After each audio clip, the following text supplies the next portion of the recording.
Oke, selamat malam member PHP Indonesia yang ada di seluruh dunia yang sudah hadir kembali di dalam rangkaian PHP ID Online Learning yang ke-77 kalau nggak salah ya Om Petra ya.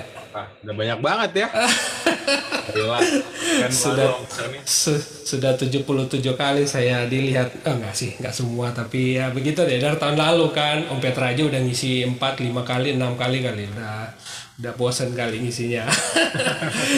Tapi memang topiknya Om Petra selalu update. Nah, hari ini Om Petra akan bawa mengenai machine learning dan ini topik yang cukup mantap sebenarnya karena ya apa nih topiknya?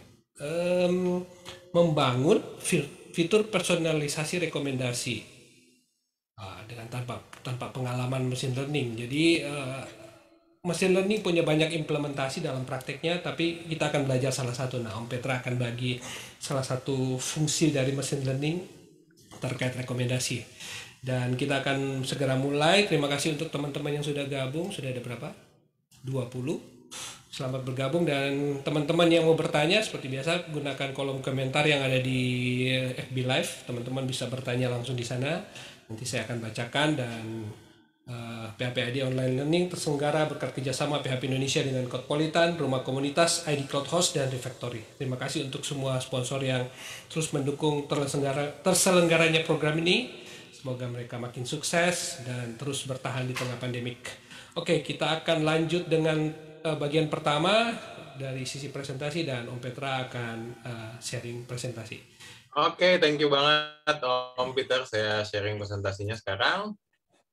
Oke, aduh, ini gimana nih Belum sharing? lupa bikin co-host. Oke, sudah. Saya share screen, coba ya. Oke, ini kayaknya screen saya kelihatan lah ya. Gitu. Oke, thank you banget. Ini udah saya entah kesekian kali, bahkan saking saya seringnya kali ini saya nggak pakai introduction slide karena saya yakin teman-teman juga udah banyak yang tahu, gitu kan, udah keseringan ketemu sama saya dan nggak bosen-bosen. Dan ini mungkin saya pengen sharing-sharing tentang salah satu fitur di AWS, namanya itu adalah Amazon Personalize gitu. Jadi seperti kata-kata yang judul dari sesi ini adalah gimana sih kalau kita pengen bikin fitur fitur personalisasi di di app kita, aplikasi kita, aplikasi kita, di web kita gitu kan. Tapi kita tuh nggak punya background machine learning gitu sebenarnya eh, karena kita pengen kayak wah keren nih kalau kita punya fitur personalisasi, fitur rekomendasi. Tapi gimana caranya ya? Kalau kan yang namanya machine learning itu kan sekarang itu meskipun bukan hal baru, tapi lumayan cukup high end ya, dan mungkin nggak semua orang bisa masuk ke machine learning gitu dengan sangat gampang gitu. Nah di sini dengan menggunakan Amazon Personalize, jadi kita bisa ngebantu teman-teman kalau pengen bikin fitur rekomendasi atau personalisasi ini nggak usah butuh nggak usah butuh pengalaman atau kemampuan machine learning, teman-teman udah bisa pakai gitu. Nanti saya bakal demoin gimana implementasinya di PHP ya. Jadi uh, jadi kenapa sih kita butuh banget fitur personalisasi ya? Contohnya sih kan saya yakin kayak katakanlah kayak Om Peter gitu kan. Om Peter punya katakanlah kayak kita bikin website untuk jualan misalnya roti gitu kan. Jualan roti, kemudian misalnya rotinya ada banyak macamnya gitu. Mungkin kayak bahan-bahan rotinya juga ada banyak. Misalnya tepungnya inilah gitu kan. Atau mereknya untuk tepung yang sama, mereknya itu ada banyak gitu macamnya gitu kan. Atau mungkin kalau udah retail, udah jualan misalnya katakanlah ke end user, end customer, ada roti yang jenisnya itu mungkin banyak banget kayak roti pisang, roti coklat atau roti apa. Ketika ada orang baru gitu kan masuk ke dalam situsnya penjualan ini, situs toko ini, dan dia pasti pengen dapat rekomendasi gitu, dan dia nggak pengen kayak langsung dijabarin semuanya, masa dari 200-300 jenis produk, gimana caranya dia bisa tahu gitu yang cocok buat dia. Nah makanya ini pentingnya kita punya fitur rekomendasi. Kemudian juga dengan ada fitur rekomendasi ini, kalau misalnya teman-teman bikin katakanlah situs video, kemudian situs misalnya majalah, situs berita, gitu kan. Jadi dengan dengan adanya rekomendasi ini, customer ini bisa nanti lebih engaging gitu, lebih misalnya dia baca katakanlah berita satu gitu kan, kemudian direkomendasi berita dua, oh dia lanjut baca. Yang awalnya dia datang cuma 1 menit, jadi kayak bisa satu jam gitu kan, bisa 1 jam ada di website teman-teman karena dikasih rekomendasi yang bagus gitu. Coba kalau misalnya dikasih berita, rekomendasinya berita yang nggak nyambung gitu kan, pasti males dong orang ada di situ. Kemudian juga jadinya kayak bisa kayak meningkatkan konversi yang awalnya karena dia tertarik, oh rekomendasi bagus, maka dia jadi beli gitu. Dan ujung-ujungnya pasti bisnis kan. Kalau misalnya makin banyak orang di situsnya, makin banyak orang beli, maka revenue-nya baik itu dari sales atau dari ads itu pasti bakal naik gitu. Makanya fitur personalisasi ini sangat penting kalau teman-teman pengen meningkatkan engagement di situs atau aplikasi teman-teman gitu. Nah, jadi di AWS sendiri kita punya misi di mana kita pengen teman-teman developer itu bisa bisa menggunakan machine learning gitu tanpa harus punya kayak kemampuan yang sangat tinggi di machine learning gitu. Jadi gimana caranya kayak teknologi machine learning ini demokratisasi. Jadi semua developer selama dia bisa ngoding, dia bisa tahu. Jadi dia bisa pakai teknologi ini. Jadi kalau kita punya machine learning itu ada banyak layernya, banyak fiturnya, dan di sini salah satunya adalah personalisasi gitu. Nah, jadi di Amazon itu tuh nggak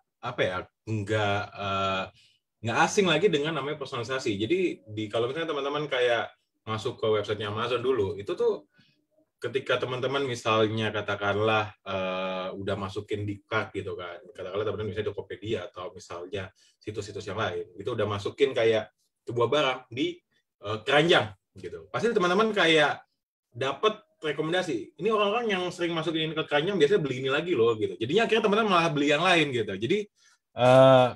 Jadi ini akan ngebikin customer itu tuh makin suka untuk belanja di situsnya Amazon karena dia dikasih kayak fitur-fitur atau kasih rekomendasi yang sangat relevan dengan yang dia butuhin. Jadi katakanlah kalau saya pengen beli buku matematika, oh ditawarinnya misalnya buku matematika yang ini gitu, atau misalnya judul-judul yang biasa orang beli. Gitu. Terus, nah ini berkembang dengan berkembang ke segala aspek di Amazon yang lain. Jadi masuk di Amazon.com juga masih tetap ada rekomendasi. Kemudian juga misalnya kayak di Prime, itu kalau teman-teman tahu, misalnya kayak Prime Video gitu kan, kalau misalnya teman-teman nonton sebuah video pasti direkomendasiin video yang lain gitu. Kemudian juga misalnya Alexa gitu. Kemudian juga misalnya kayak shopping dan mungkin buku gitu. Jadi banyak banget sih hal-hal yang ada di personalisasi di Amazon gitu. Dan di sini Amazon ini kita memberikan kayak semua experience yang kita dapetin selama bikin personalisasi di Amazon supaya teknologi ini bisa dipakai oleh developer yang lain gitu. Jadi banyak banget sih kayak challenge yang didapetin ketika kita bikin sebuah fitur personalisasi gitu. Jadi misalnya gimana caranya kita bisa bikin rekomendasi yang real time gitu kan, real time. Jadi orang masuk kemudian dia bisa langsung dapat dia bisa langsung dapat rekomendasi begitu dia masuk ke sebuah situs gitu kan. Atau mungkin yang lebih contoh lebih ini lagi kayak saya baru buka misalnya tokonya tokonya Om Peter gitu kan. Saya baru pertama kali nih masuk tokonya Om Peter gitu kan. Kan yang orang yang situs ini kan nggak punya data saya kan, nggak punya data saya. Dan dia nggak tahu gitu kan data saya itu kira-kira sukanya apa gitu. Nah ini namanya cold start. Jadi cold start itu ketika ada user baru kita nggak tahu dia kira-kira apa. Nah kita tetap butuh rekomendasi supaya orang ini tuh tertarik gitu. Nah ini juga bisa dengan data-data yang lain, misalnya data lokasi dia login, kemudian misalnya kayak HP dia ketika dia login gitu misalnya. Atau misalnya produk pertama yang dia lihat, katakanlah dia masuk dari search engine gitu kan, dia nge-search engine misalnya saya pengen nyari batik gitu kan atau buku gitu. Begitu masuk, kita langsung dapat rekomendasi berdasarkan orang-orang yang buka dari produk itu. Gitu. Kemudian juga ada bias gitu kan, bias biasanya bias itu masalahnya adalah gini, kalau misalnya ada produk-produk yang sering banget dikunjungin, maka dia akan terus-terusan masuk ke rekomendasi. Padahal kan sebenarnya ada produk-produk lain yang sebenarnya bagus dan lebih relevan gitu. Kemudian juga ada banyak sekali kayak algoritma-algoritma yang bisa digunakan untuk rekomendasi. Jadi nggak semua kayak satu algoritma itu cocok untuk berbagai jenis kasus. Dan terakhir adalah yang namanya kalau kita bikin machine learning model itu tuh sebenarnya berat gitu. Sebenarnya berat dan kita butuh kayak expertise di mana teman-teman mungkin nggak semua orang itu bisa masuk ke ranah itu gitu. Biasanya yang ngedominasi itu kayak enterprise yang gede-gede gitu kan, perusahaan-perusahaan yang gede yang dia bisa hire data scientist yang gajinya tuh ratusan juta per bulan gitu kan, untuk bisa bikin model machine learning yang sangat akurat dan efektif gitu. Makanya challenge ini kita bikin dan kita tawarkan ke developer agar teman-teman bisa menggunakan fitur ini. Nah, jadi dengan adanya personalisasi ini, teman-teman bisa kayak nge-deliver kayak rekomendasi dengan quality yang high gitu. Jadi nggak cuman kayak nampilin yang random doang gitu, atau nampilin yang produk-produk yang banyak divisit gitu kan. Karena produk-produk yang banyak divisit itu kan ngebikin produk-produk baru jadinya nggak jadi tenggelam. Kemudian juga dia bisa kayak adaptasi secara kepada kayak customer intent dalam real time. Jadi misalnya kayak customer ini kemarin ini butuh produk A, produk B, tiba-tiba sekarang butuh produk C gitu kan. Nah, dia bisa langsung adaptasi gitu kan. Kemudian juga nge-train rekomendasinya gampang. Jadi teman-teman nggak perlu kayak building kayak algoritma sendiri atau building kayak recommendation system sendiri gitu. Jadi bisa kayak tinggal klik gitu. Dan ini dia juga bisa berlaku untuk banyak sekali jenis produk.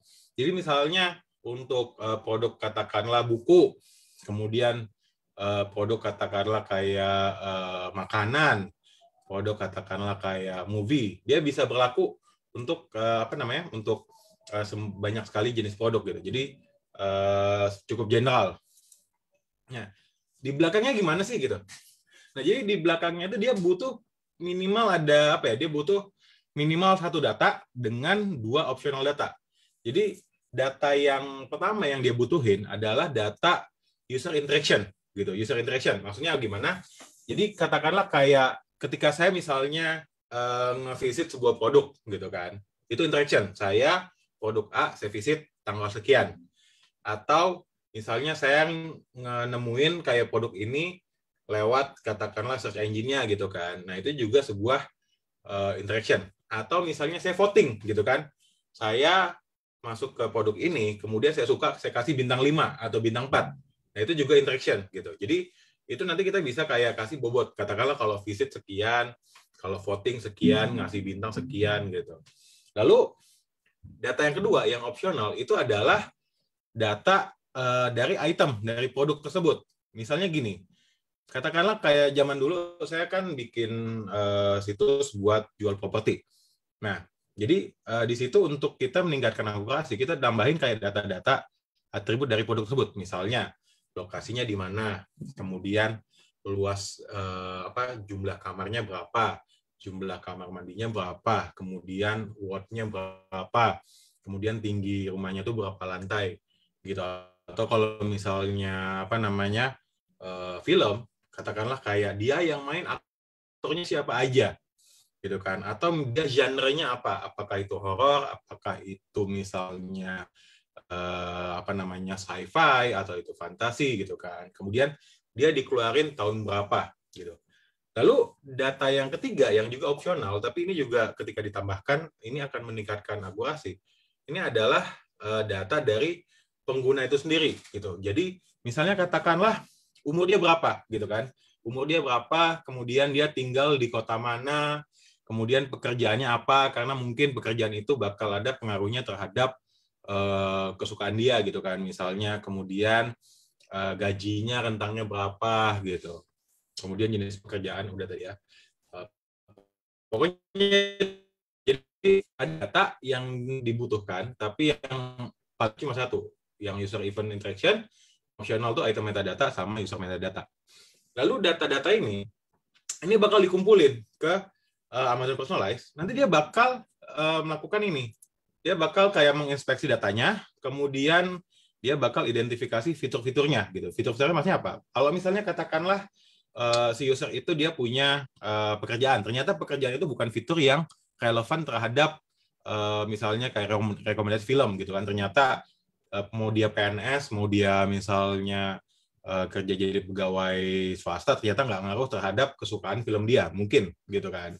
Kemudian dia akan memilih hyperparameter yang cocok gitu. Misalnya kayak berapa kali dia running, kemudian kayak macam-macam. Mungkin ini agak sedikit teknikal ya. Kemudian selanjutnya dia akan men-train model berdasarkan data-data tersebut, lalu di-optimize. Nah, lalu yang penting adalah dia modelnya tuh bakal di-host gitu, bakal di-host, dan nanti dia bakal kayak ngasih ke kita semacam API gitu. Dia ngasih kita API, nanti kita bisa call API tersebut supaya kita bisa dapat rekomendasi.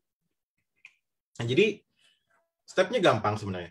Gampang. Jadi yang pertama itu adalah kita kirim data ke Personalize. Jadi kita bikin dataset grupnya, kita kirim data. Jadi data ini ada dua cara ngirim data ke Personalize. Jadi yang pertama itu adalah dengan menggunakan upload file, gitu, upload dokumen. Jadi kita simpan ke Amazon S3, kita upload bentuknya CSV. Gitu kan, bentuknya CSV. Jadi mau kita pakai bentuknya CSV, kemudian kolom-kolomnya juga kita udah tentuin. Kemudian ini baik 3 data tersebut ya, data misalnya data data si user gitu ya, data interaction-nya gitu kan, kemudian data si usernya, lalu data produknya gitu. Kemudian juga yang kedua adalah streaming gitu kan. Streaming ini maksudnya apa? Jadi kalau kita pengen kayak model kita perbarui gitu kan, kita sering-sering perbaruin gitu. Nah, kita bakal pengen kayak nge-stream data. Maksudnya kalau misalnya ada user, misalnya kayak kita masuk ke sebuah situs toko, kemudian saya kayak nge-like si produknya, atau saya visit gitu kan. Nah, event ini dia bakal langsung bisa di-ingest ke si Personalize gitu. Kita kirim datanya, data kliknya itu kita kirim, kemudian dia di-ingest, kemudian nanti setiap periode kita bisa retrain atau bisa di-update. Jadi biar modelnya ini bisa lebih akurat lagi gitu, karena kan datanya makin banyak gitu, kemudian mungkin ada sebuah konteks yang kita nggak tahu gitu. Jadi caranya ada dua, baik yang batch gitu kan, batch atau dia streaming. Kemudian yang kedua di sini adalah kita bikin training, kita training modelnya. Jadi dari semua data yang udah kita upload tersebut, kita bikin solusinya. Maksudnya bikin solusinya adalah kita bikin modelnya, kita pilih algoritma yang udah disediain. Jadi ada beberapa algoritma, user personalization, kemudian SIM, ada HNN, kemudian ada beberapa algoritma yang lain.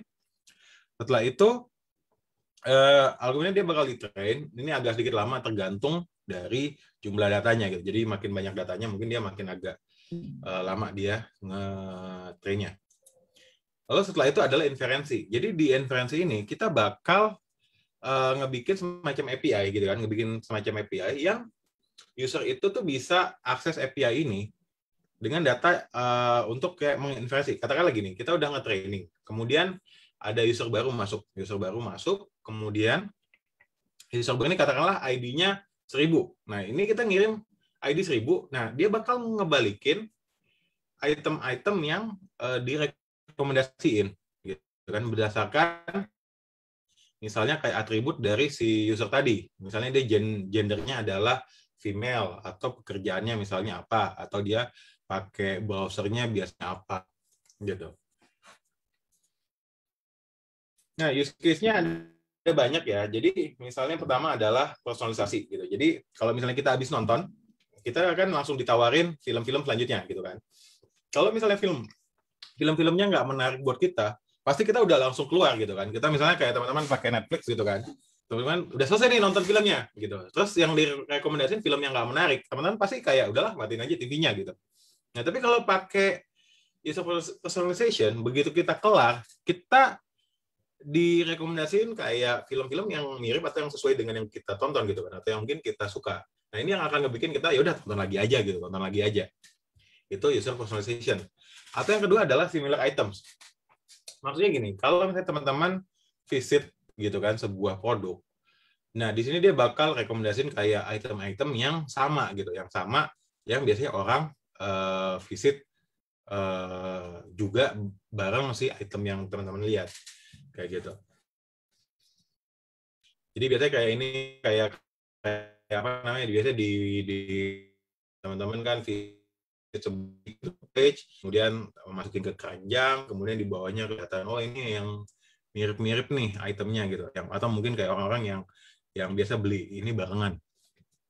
Kemudian yang terakhir itu adalah personalized ranking. Jadi katakanlah teman-teman lagi nyari kayak rumah di misalnya Jawa Barat gitu kan, rumah di Jawa Barat, kemudian apa namanya, kemudian rumah di Jawa Barat, kemudian tingkat 2 gitu kan. Nah dia bakal nanti bisa rankingnya bakal mungkin di order ulang, diurutin ulang berdasarkan apa namanya, berdasarkan appetite teman-teman atau berdasarkan kayak apa yang udah teman-teman kunjungin gitu. Mungkin satu orang dengan orang yang lain dengan filter yang sama kayak Jawa Barat atau Bandung, misalnya tingkat 2 rumah tingkat 2 di Bandung, mungkin akan beda urutannya antara saya dengan Om Peter berdasarkan yang udah kita lihat.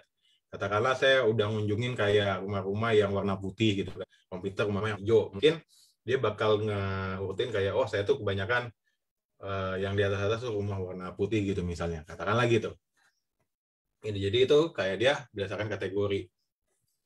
Nah, jadi dia ada banyak sih kayak contoh-contoh customer yang pakai. Jadi misalnya teman-teman kayak personalized email marketing gitu kan. Gitu teman-teman katakanlah teman-teman kayak pengen menarik user gitu ya. Menarik user kayak tiap minggu gitu kan. Tiap minggu teman-teman rekomendasiin ini loh produk-produk yang cocok buat kamu loh berdasarkan yang udah kamu beli gitu kan. Ini ada produk baru, kemudian ini kamu cocok loh buat beli ini. Nah, itu bisa apa namanya? Bisa nanti dia pakai untuk kayak email marketing gitu. Katakanlah dia kayak udah lama nggak visit misalnya tokonya teman-teman, kemudian tapi dia dapat email terus kayaknya ini bagus nih buat dibeli gitu kan. Ya udah, gitu dibeli. Nah, ini salah satu customer yang pakai itu adalah Kin. Kemudian juga Lotte Mart gitu kan. Di Lotte Mart itu dia di apa ya, pakai dia personalized. Jadi dia Lotte Mart itu sebentar. Ya dia tuh nampilin rekomendasi di mobile app-nya juga. Oke, nah sekarang saya bakal demo dikit ya. Karena kalau misalnya kita nggak demo kayaknya nggak asik. Jadi di sini saya punya,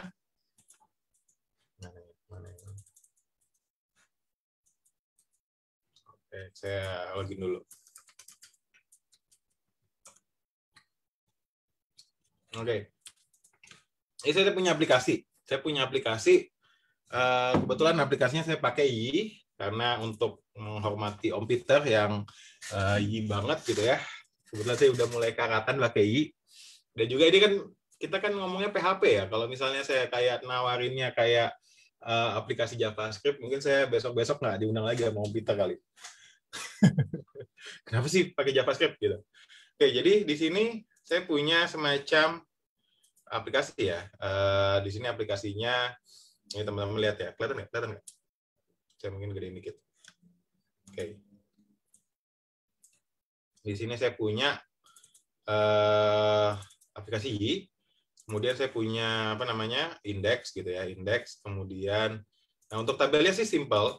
Di sini ada user, jadi ada ID, email, name. Ini buat password, cuman nggak kepake. Tadinya saya pengen pakai age, cuman nggak keburu. Tapi sebenarnya bisa gitu, pakai age gitu. Jadi kemudian pakai city sama gender gitu. Tadinya saya pengen pakai ini, cuman nggak sempat ngodingnya. Jadi mungkin saya bakal bikin ulang lagi. Nanti saya bakal recording di YouTube dengan yang lebih lebih lengkap gitu. Jadi pengen tahu bahwa bisa loh ini pakai gender sebenarnya, biar nanti produknya bisa kelihatan. Kemudian ada tabel kedua, ini adalah produk. Produknya simple, cuman ID sama name. Kita tambahin lagi, misalnya kayak kategorinya apa. Misalnya kategorinya katakanlah susu, apa misalnya kayak kategorinya adalah misalnya CD, musik, atau misalnya apapun itu gitu kategorinya. Atau misalnya warnanya putih, merah, kemudian atau genrenya kalau misalnya film, apakah dia misalnya katakanlah genrenya horror atau sci-fi gitu kan. Kemudian tabel yang ketiga adalah interaction event-nya. Jadi ini saya asumsinya adalah satu event itu adalah ketika orang ini visit halaman produk gitu. Maka ketika orang visit halaman produk, dia bakal nambahin si user ID-nya siapa yang visit, produk ID-nya apa, kemudian time-nya kapan gitu. Karena 3 ini data yang dibutuhin untuk minimal. Nah, kemudian saya bakal ya saya cuman populate aja. Ini populate random random user sama random product. Kemudian di sini saya populate random interaction event gitu. Jadi kalau teman-teman mau lihat ini. Jadi di sini coba ya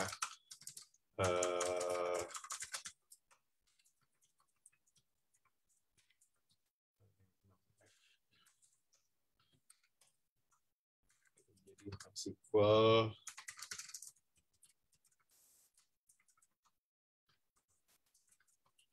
kalau teman-teman lihat di sini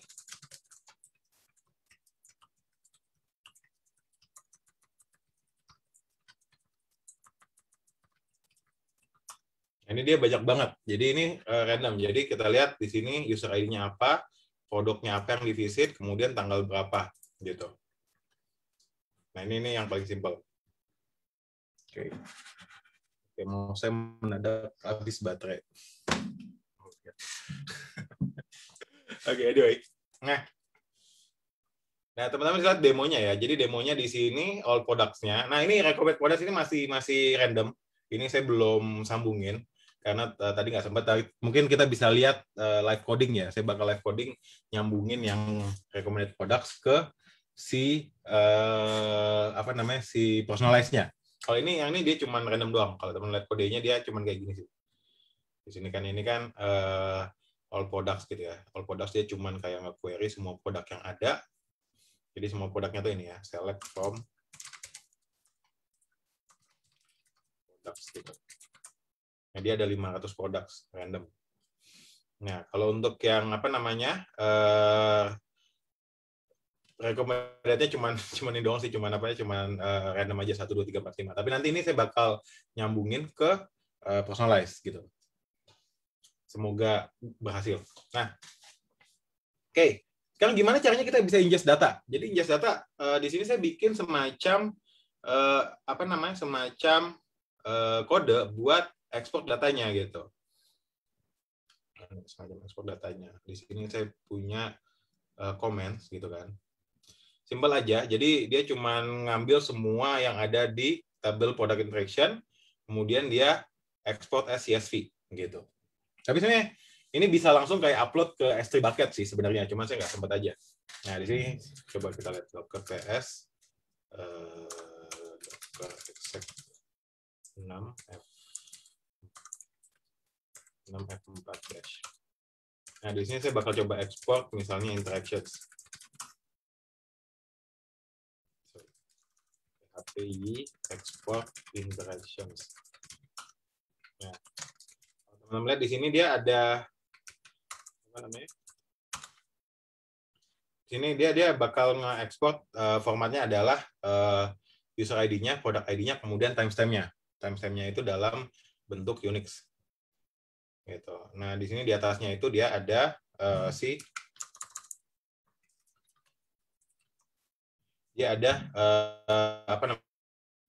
user ID, timestamp. Ini yang bakal dibutuhin. Nah, caranya gimana sekarang? Nah, caranya ini kalau kita pengen bikin personalize, kita masuk ke console personalize. Kita masuk ke console personalize.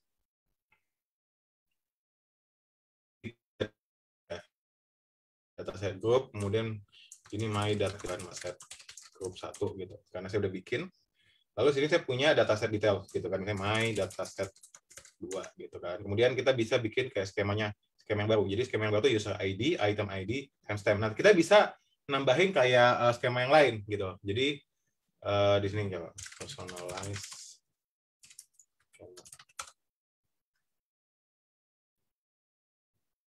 Jadi kita bisa nambahin kayak apa namanya atribut yang lain. Kalau misalnya di sini kan kita minimal minimal cuman si item ID sama user ID itemnya sama timestamp. Tapi kita bisa nambahin yang lain. Gitu. Sebenarnya kita bisa nambahin yang lain.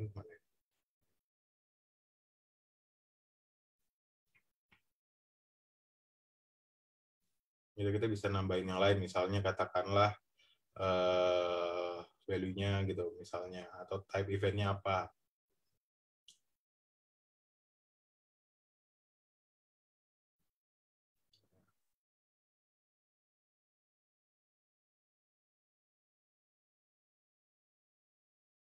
Nah, ini skemanya ada banyak yang bisa digunakan.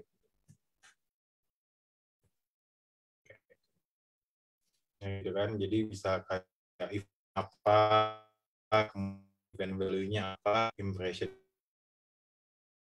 apa gitu. Nah, kita sistemnya. Jadi kapan si item ini dibuat. Oke. Kemudian kalau untuk apa namanya ini kita bisa personalize gitu kan. Nah, kita bisa create next. Nah, setelah itu kita bisa upload ke S3. Jadi yang tadi di sini ini tuh saya kan masukin ke mana saya masukin ke CSV ya. Saya ekspor ke CSV gitu. Saya ekspor ke CSV. Kemudian saya bisa apa namanya? Bisa saya upload gitu. Nah, ini saya upload ke sini. AWS S3 ke S3 bucket. Saya upload ke S3 bucket.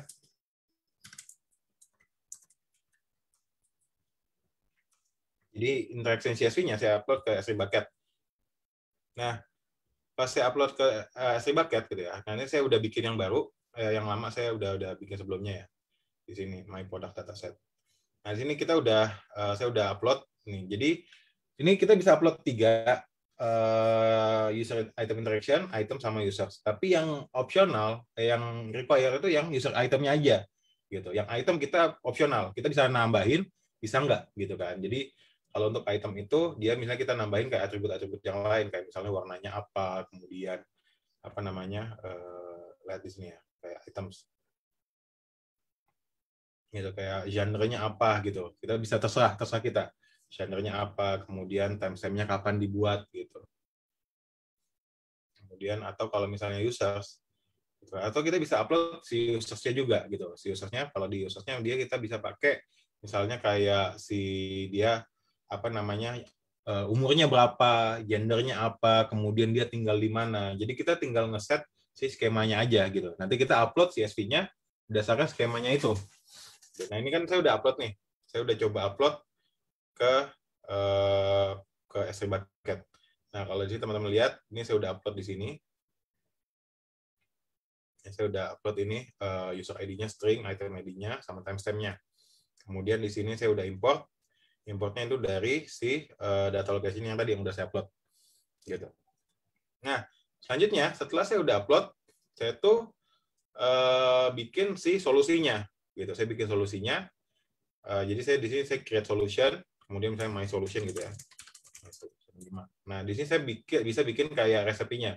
Nah, ini resepnya tergantung dari kebutuhan. Kalau misalnya kayak kita butuhnya similar item, kayak misalnya kasusnya itu adalah similar item, di mana kalau kita masuk ke sebuah halaman dan halaman produk dan kita pengen tahu item-item yang similar, nah kita pakai algoritma yang ini, gitu, AWS SIMS, gitu. Kemudian kalau kita pengen kayak misalnya kayak misalnya ngebikin personalisasi dari search gitu kan, search atau kategori, kita pakainya AWS Personalized Ranking. Jadi dia bakal kita bakal kayak ngasih kayak misalnya user ID-nya siapa, kemudian item-item yang ada di search result-nya apa, nanti dia bakal ngurutin si result tersebut berdasarkan personalisasi si usernya gitu. Jadi katakanlah gini, Om Peter sama Om Rogers mengunjungin kategori buku gitu kan. Nah, misalnya kategori buku kayak buku musik. Nah, di buku musik mungkin hasilnya sama-sama 10. Nah, kalau kita pengen kita ranking, kita masukin kayak item 10 itu user ID-nya Om Peter, user ID-nya Om Rogers, nanti dia balikannya si 10 itu udah di ranking beda-beda gitu. Beda-beda. Mungkin 10-nya itu kayak buat Om Peter tuh kayak 1, 3, 5, 6 gitu kan. Tapi kalau Om Roger misalnya 2, 4, 7, 9 gitu. Urutannya bisa beda tergantung dari kesukaannya. Nah, yang terakhir adalah user personalization. Nah, ini yang biasanya kita sebut sebagai rekomendasi. Kalau misalnya kita udah beli, misalnya kita udah ngunjungin kayak produk A, produk B, produk C, nanti kita bakal dapat rekomendasi produk misalnya selanjutnya gitu. Kemudian di sini kita akan milih kayak hyperparameternya segala macam, baru next gitu. Nah, ini di sini saya udah bikin sebelumnya. Ini. Jadi solusinya itu si siapa namanya? Saya bikin pakai si apa namanya? user personalization. Ini saya udah bikin karena saya nggak bisa live demo ya karena bikin apa ya? Bikin modelnya itu lumayan lama. Jadi tadi kayak bikin modelnya itu bisa kayak 1 jam sendiri. Gitu. Nah, setelah saya bikin solusinya, saya bikin campaign-nya. Nah, bikin campaign-nya ini gunanya adalah ya kita bikin ke API-nya gitu. Kita bisa bikin API-nya, kemudian nanti yang kita call untuk inferensi adalah yang si campaign ini, bukan si solusinya. Nah, di sini kita lihat buat ngetesnya. Di sini kita bisa masukin user ID-nya 1 gitu kan. Kemudian kita bisa get recommendation. Nah, sini kita dapat rekomendasi kayak 1, 2, 3, 4, 5, 6, 7, 8, 9, 10 gitu. Jadi kita bisa dapat rekomendasi apa namanya? Berdasarkan yang udah kita training. Nah, ini skornya. Dia diurutkan berdasarkan skor. Nah, oke. Mungkin sekarang kita coba implementasinya ya.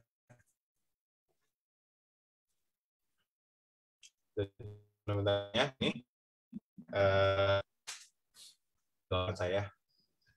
Nah, di sini kan kita masih kayak apa namanya? Masih pakainya yang random ya, gini kan 1, 2, 3, 4, 5. Saya pengen bikin supaya kita bisa nge-call gitu. Nah, coba.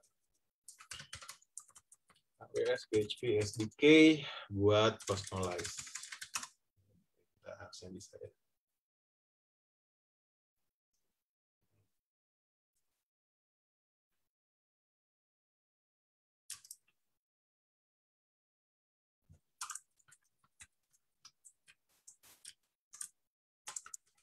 Ini live coding loh. Saya sama sekali belum pernah nyoba. Personalize coba.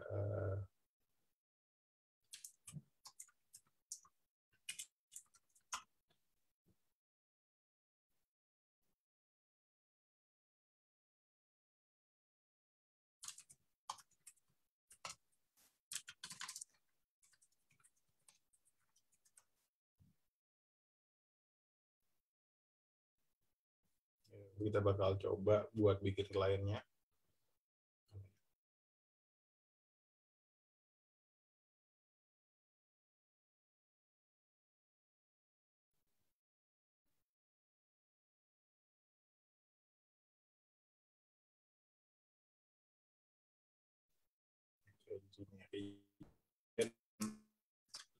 Versi 1. Enggak.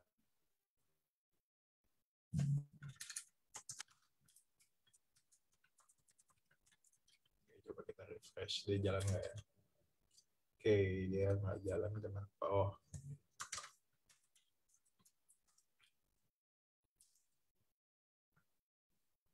Oke, dia di sini personalize itu option.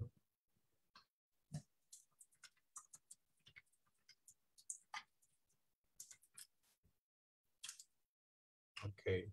Sekarang kliennya ini kita bakal minta supaya get ini ya, get personalisasi. Coba get campaign.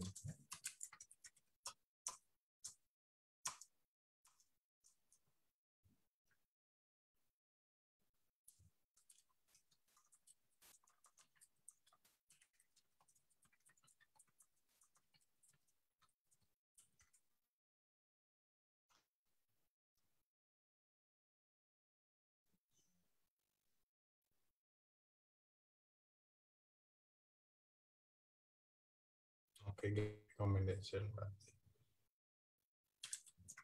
Recommendation.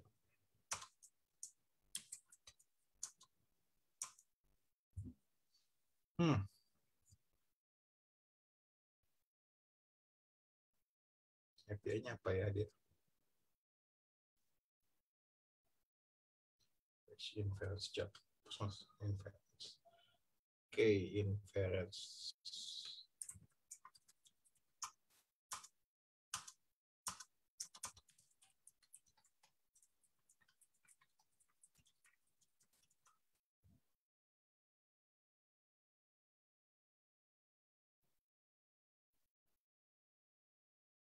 Saya coba dulu ya, kita lihat gimana caranya kita manggil inference di personalize.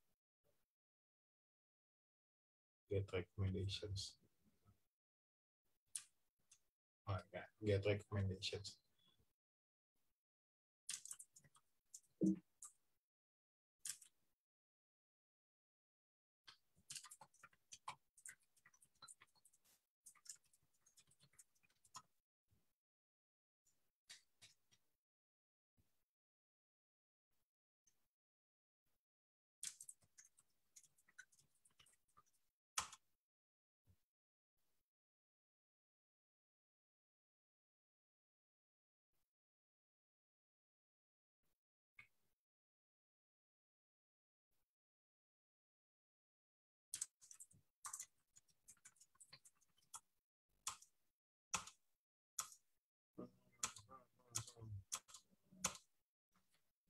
Ini ada ya, coba get recommendations. Sini client get recommendations.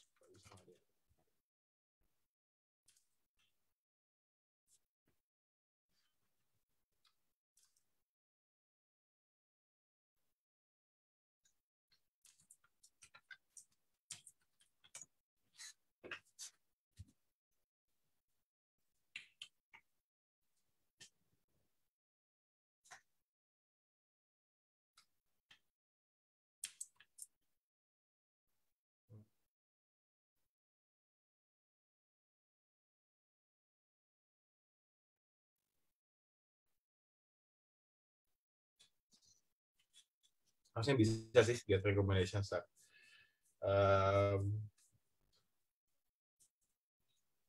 Oke, itu kan ada pertanyaan nggak sejauh ini sambil nunggu saya lihat.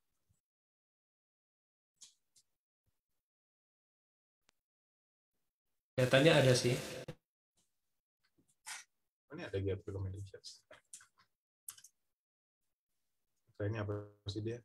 Oh, personalized runtime. Oke, ternyata salah. Bukan personalized tapi personalized runtime. Beda ternyata. Jadi personalized runtime itu kita pengen supaya get personalized runtime. Oke, get recommendations. Dia itu ini apa ya? Campaign ARN-nya, kemudian user ID-nya. Oke, di sini. Get recommendations. Nah, campaign ARN-nya kan di sini. Oke.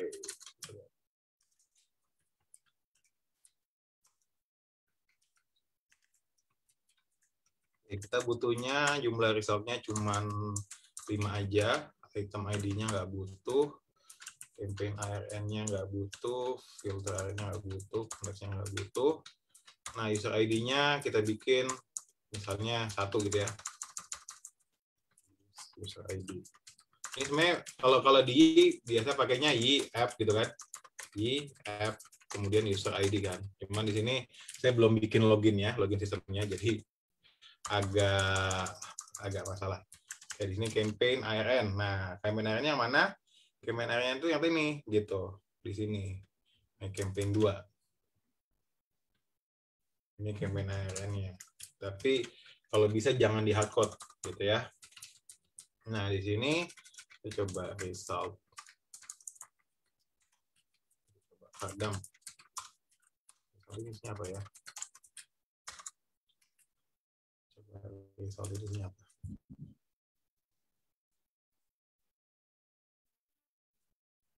Oh, nambah karena di string.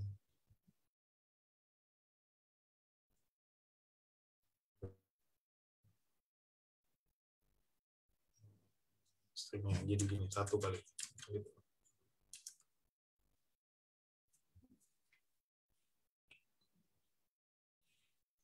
Campaign ARN user campaign nggak, does not exist.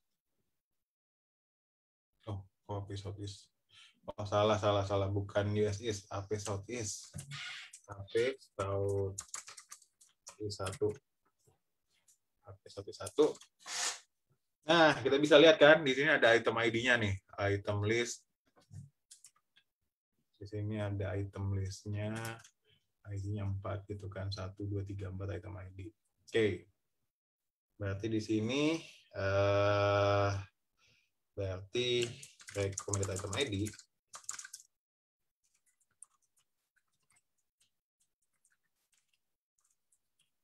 dengan result, kemudian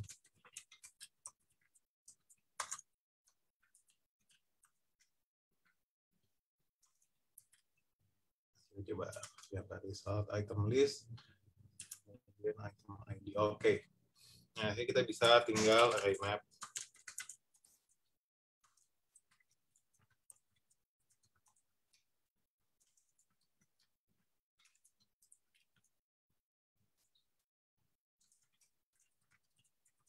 Kemudian item ID. Kita lihat di sini apa jadinya? Kok sih?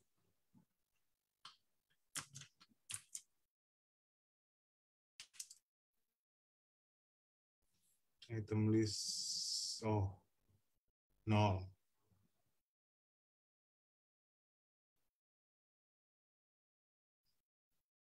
Oke. Berarti di sini item ID-nya.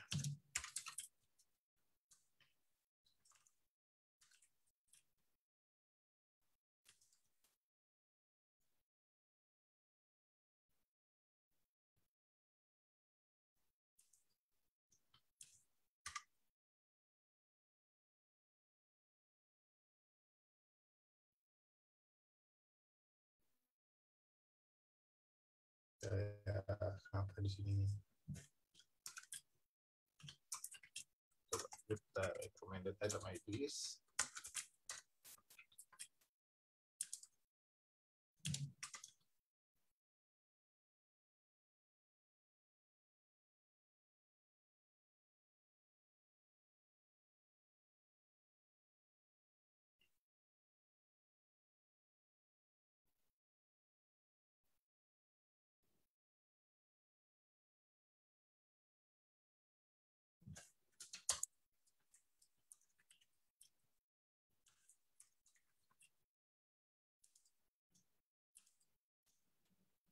Oke, di sini udah bisa ya.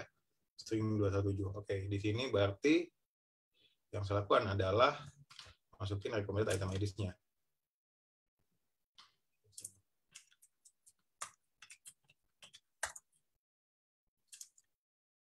Nah, dadah.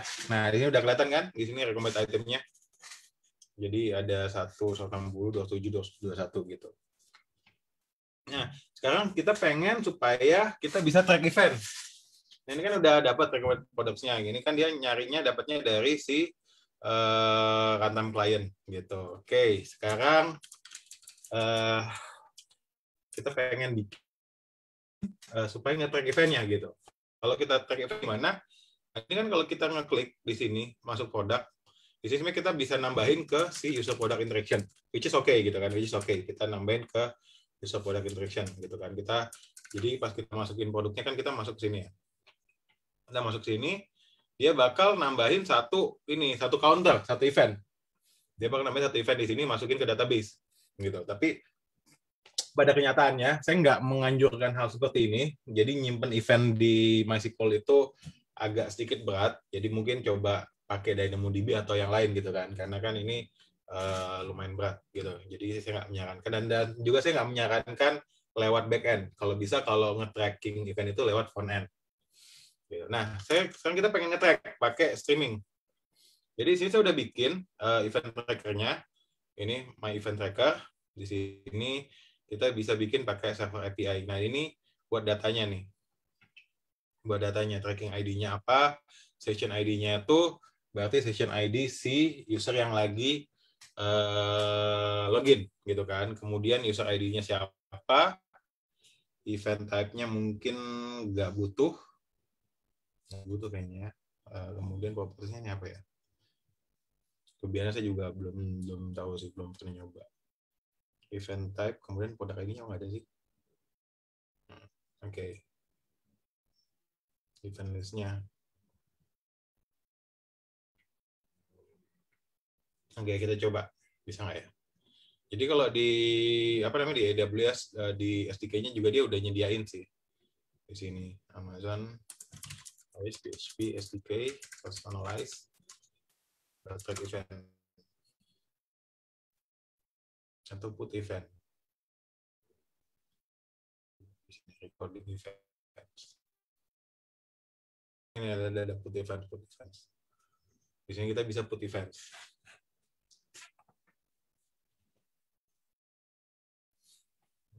Events di sini pakai PHP SDK. Gimana kan caranya?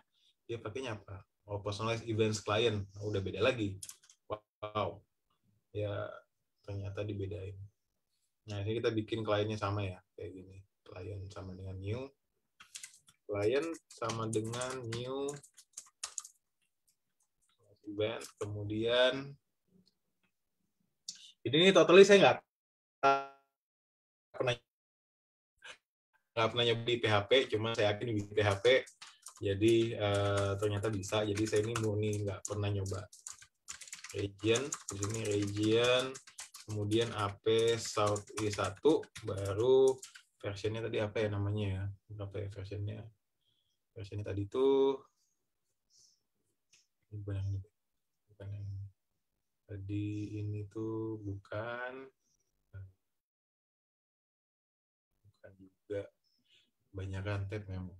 Nah, ini versionnya itu 2023.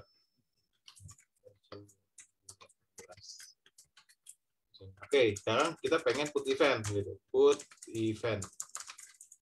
Jadi kalau misalnya kita pengen track eventnya, bisa di sini put. Nah, ini dia ada 3 API. Jadi dia ada 3 API. Jadi pertama tuh adalah put events. Jadi kalau put events itu kalau misalnya kayak ada orang ngunjungin events atau nge-voting events atau ngasih nge-like gitu kan. Kita bisa pakai put events. Jadi kita nggak mesti kayak export CSV-nya, upload CSV-nya ke S3, terus running modelnya baru gitu. Itu ya bisa sih, cuman akan sangat lama gitu kan. Jadi kalau kita pengen misalnya ada interaksi baru, kita bisa pakai API put events. Nah, di sini juga ada put items. Jadi kalau misalnya ada produk baru gitu, produk baru katakanlah misalnya ada agen yang ngepost listing baru atau misalnya ada seller yang ngepost produk baru, itu bisa juga sih kita ekspor semua produk yang ada atributnya, kita upload S3, kita update modelnya, retrain modelnya, itu bisa. Tapi kan agak lama pasti ya. Nah, ini kita juga bisa pakai put events ya, put items. Jadi kalau ada seller nambahin item, kita bisa call API put items supaya data setnya ditambahin. Atau kalau ada user baru juga bisa, user baru atau user yang update itemnya gitu kan. Misalnya kayak apa namanya, dia baru ulang tahun gitu kan. Kemudian kita tambahin umurnya jadi 20, jadi 23, 21 misalnya gitu kan. Atau dia pindah kota gitu kan. Jadi kita bisa put events. Nah, put user, sorry. Nah, ini kita put events. Di sini kita coba, kita lihat bisa atau enggak ya. Saya juga meraba-raba. Di sini session ID-nya itu kalau di Y itu bisa ya Y user session ID. Oke, ini ada. Kemudian tracking ID-nya ini sesuai dengan yang udah kita bikin tadi. Mana ya tracking ID-nya ya?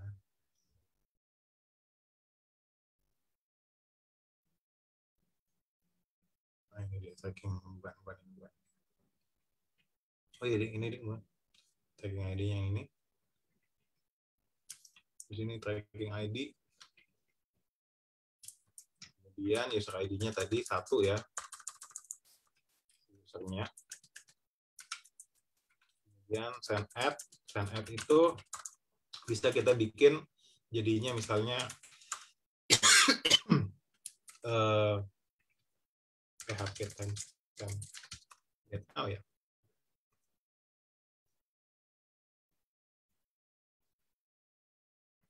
Get now kali ya. Saya juga lupa dikit. Date now gitu. Recommendation ID-nya kosongin dulu, properties-nya mungkin kosongin dulu, item ID-nya. Nah, item ID-nya kita udah ada kan? Di sini si item ID yang ini, ID di sini.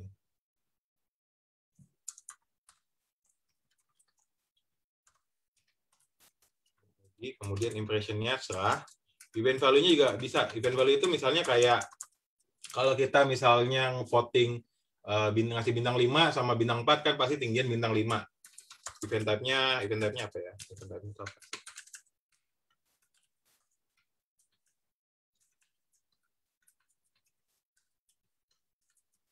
View kali ya. View gitu ya mungkin. Coba. Oke, kita coba. Bukan date now ya. Date now.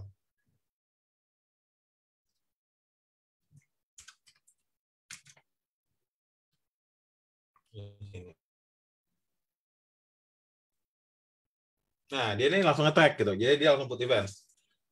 Session ID-nya kok nggak tahu ya. Ya udah. Misalnya session ID-nya XXX gitu ya. XXX.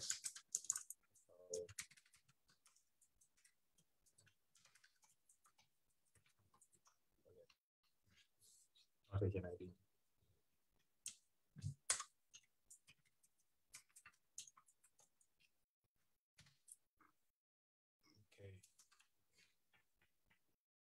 Session account put event. Account.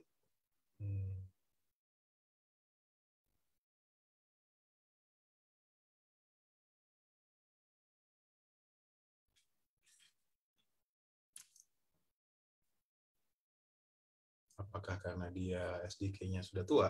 Kayaknya enggak kan?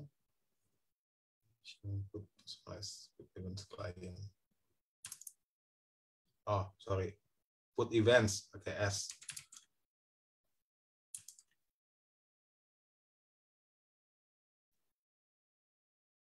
Cannot be converted.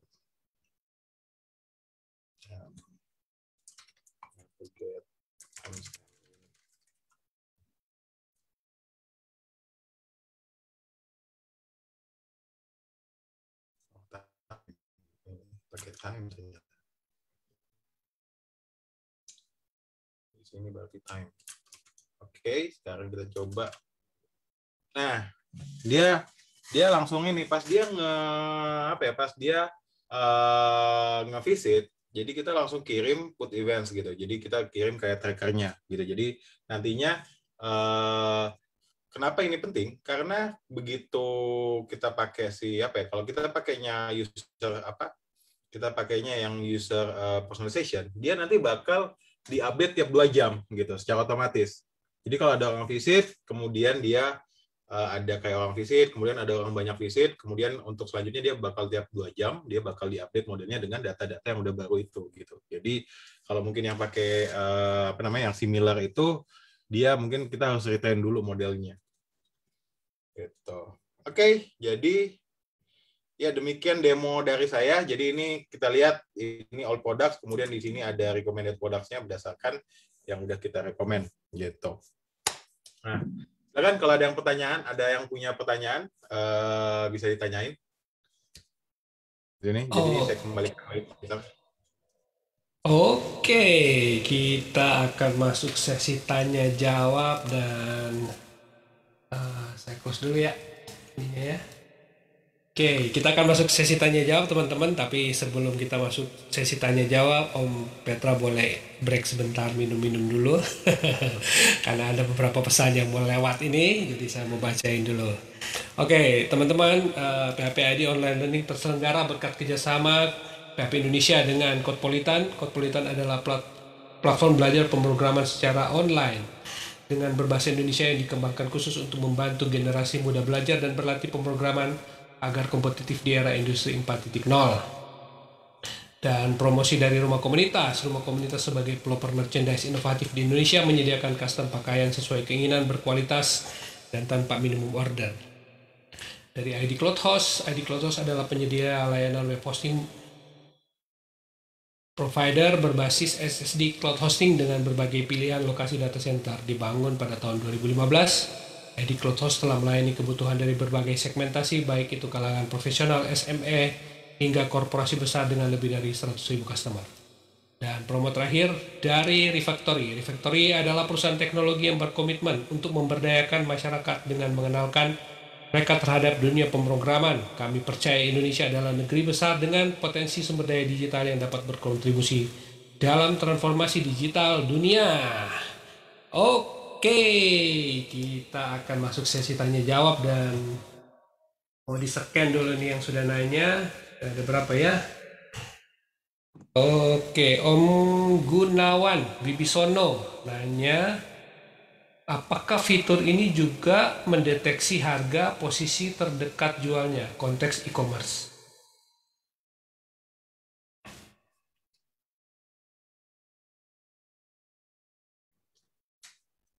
Oh, mana Petra? Ya, maksudnya gimana ya? Mendeteksi harga tuh apakah kayak dia bakal nyari harga-harga yang sama gitu kali ya? Ya tergantung sih sebenarnya. Kalau misalnya apa namanya kayak si harganya ini dia merupakan fitur yang relevan dengan pencarian, ya tentunya dia bisa dideteksi gitu. Itu sih jawabannya. Jadi ya mungkin kita bisa ngasih kayak banyak sekali atribut gitu kan, warna, kemudian jenis, genre, misalnya aktornya siapa gitu kan, sutradaranya siapa gitu. Cuman kalau memang ternyata dia nggak relevan, ya dia nggak bakal dipakai sebagai fitur gitu. Gitu, komputer.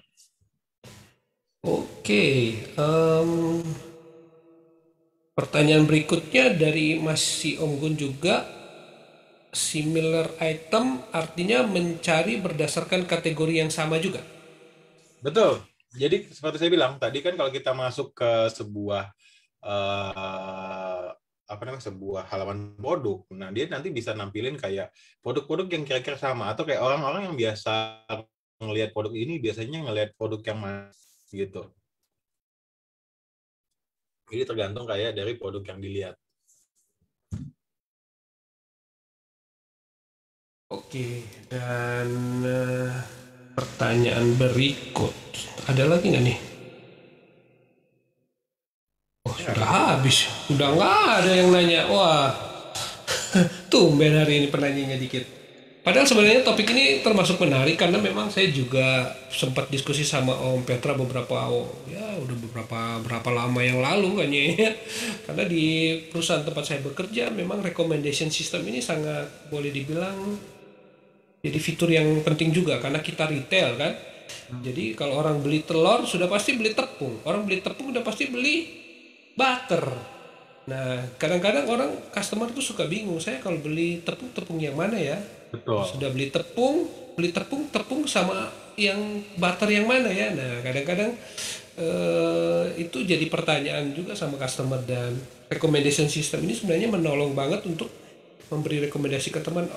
Ini customer yang banyak nih, bagian besar itu kalau beli tepung kanji pasti akan beli ini juga bu, gitu. Nah kayak gitu sih sebenarnya rekomendasi, dan ya memang saya sudah coba terapkan tapi memang belum terlalu masif untuk diterapkan sih sebenarnya, karena masih, ya saya cuma taruh di promosi ketika ada customer beli kan mereka akan dapat nota gitu ya, bahwa dia sudah belanja ini barang item 1 2 3 dan seterusnya. Nah di bagian bawah saya kasih dia recommendation produk yang terkait dengan produk-produk yang dia beli gitu. Jadi siapa tahu dia besok-besok beli produk-produk yang yang direkomendasikan itu gitu. Cuma tekniknya belum pakai yang ini lebih keren sih. Kalau saya masih pakai per SQL-an, jadi masih manual banget. Kayaknya mesti dicoba juga ini machine learning-nya. Dan ini simple Om, nggak usah mikirin pakai SQL segala, cuman cukup naruh upload itemnya aja, kemudian upload tracking kalau ada produk baru, collab PI gitu. Iya, kelihatannya yang put event tadi itu untuk nambah itu ya, put event atau put apa tadi itu? Jadi kan ada put event itu kalau misalnya orang ada visit atau orang ada beli gitu kan.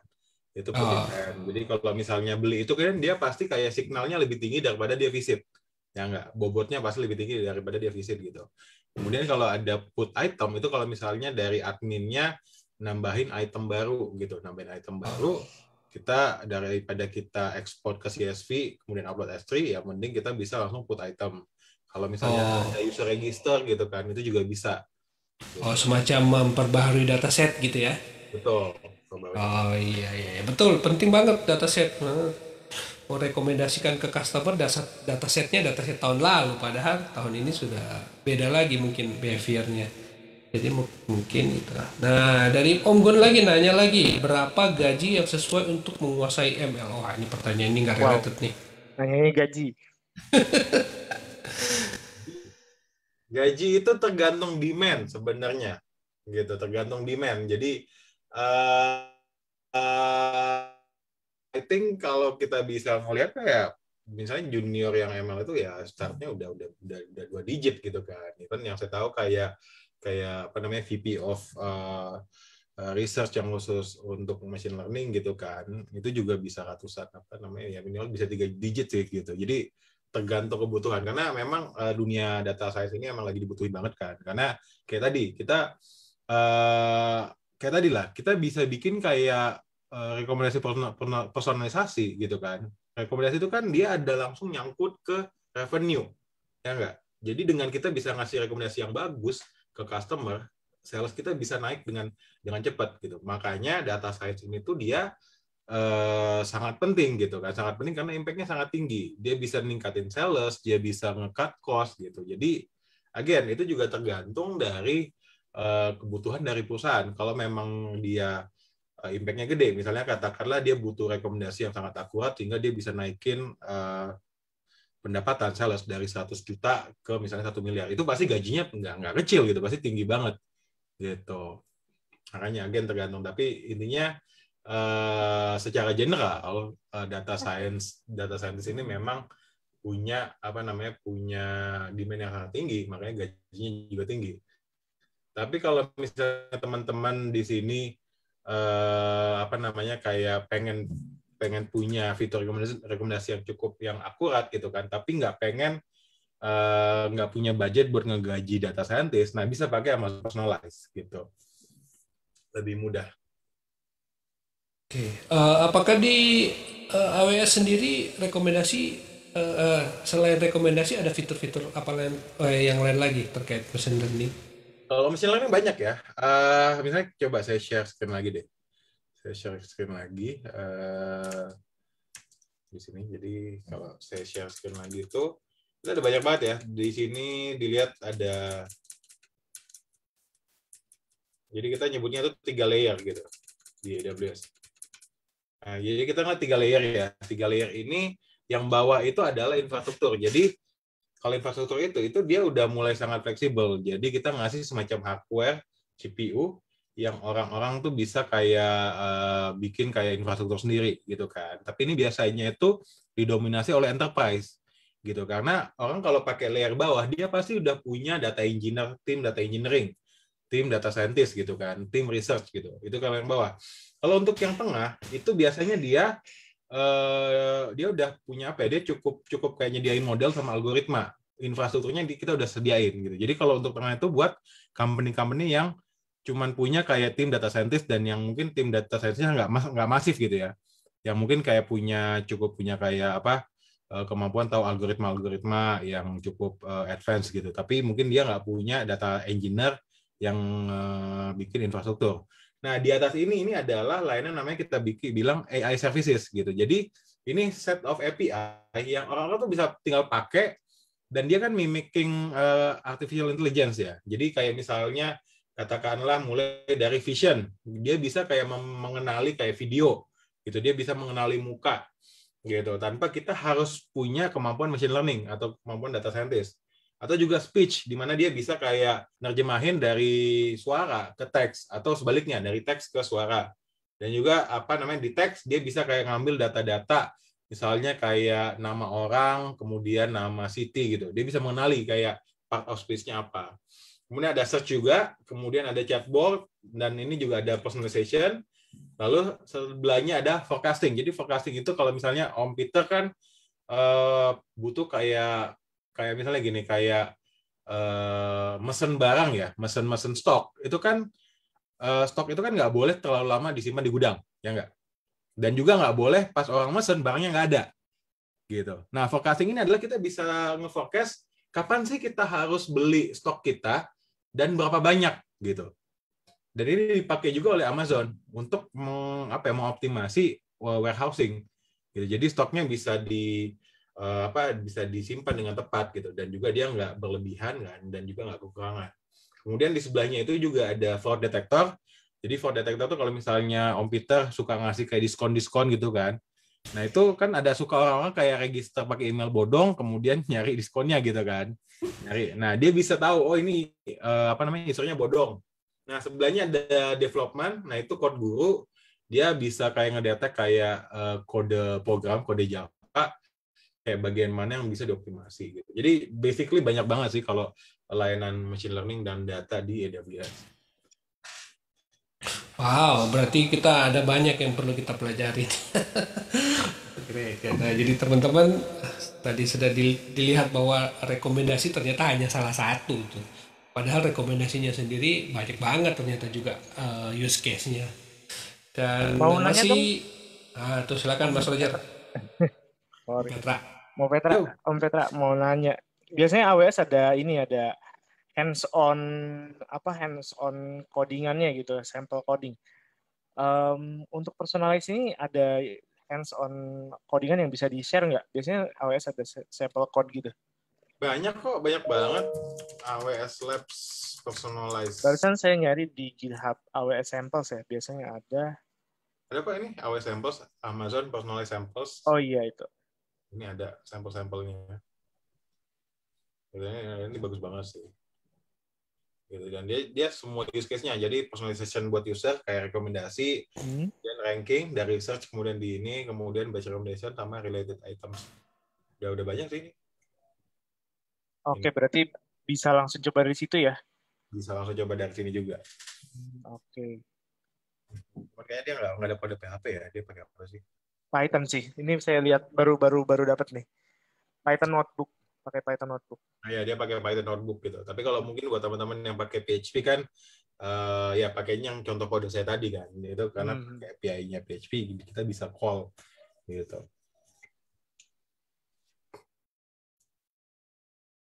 Oke. Kelihatannya sudah nggak ada pertanyaan lagi nih. Jadi kita sudah mau at the end of session ini, Petra. Oke. Senang banget bisa cari-cari ke teman-teman. Oke, mungkin Om Petra ada yang mau disampaikan lagi dan semacam ya encouragement atau motivasi buat teman-teman terkait topik yang sudah kita bahas hari ini.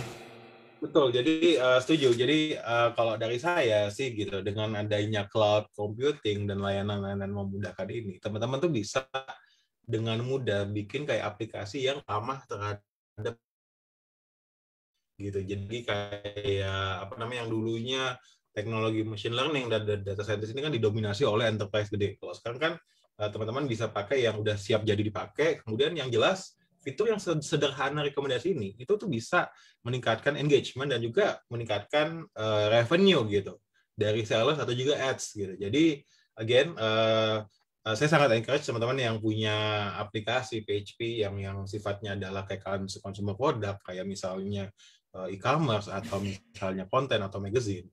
Coba teman-teman dengan sangat mudah teman-teman bisa implementasi rekomendasi ini gitu. Jadi ya feel free aja tanya-tanya ke saya atau gabung di Telegram grupnya AWS User Group kalau misalnya teman-teman pengen nanya soal Amazon Personalize. Thank you.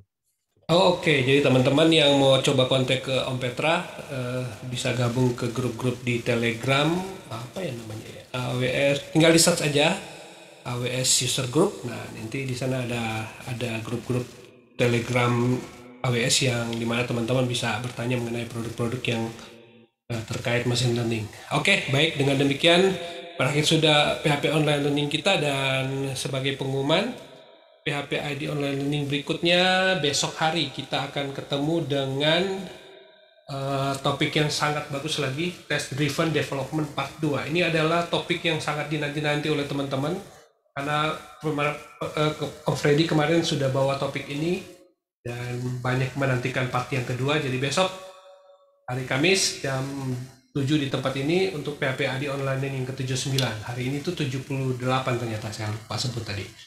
Dan masih ada undangan untuk teman-teman yang mau jadi pemateri. Silakan berkunjung ke s.byphp.id /jadi pemateri, dan teman-teman bisa mengisi form yang ada di sana untuk memilih jadwal, tapi mungkin jadwalnya yang setelah Lebaran karena sudah padat. Dan spesial terima kasih tentu saja untuk Om Irfan Maulana dan Carik yang sudah membantu suksesnya program PHP AD Online Learning. Teman-teman yang mungkin mau mencari topik terkait AWS atau terkait machine learning bisa berkunjung, follow Carik di Telegram, di Line, dan di berbagai platform. Ketik PHP AD Learning, misalnya machine learning, PHP AD Learning, AWS, dan sebagainya. Nanti teman-teman bisa mendapatkan topik-topik yang terkait dengan online learning yang sudah dilaksanakan sebelumnya. Baik, dengan demikian berakhir sudah PHP AD Online Learning kita. Terima kasih untuk Om Petra yang sudah berbagi. Sukses selalu, jaga semangatnya, tetap sehat. Dan Om Rogers juga yang sudah senyum-senyum melihat kita. Kita bertemu di online learning berikutnya dan tetap semangat.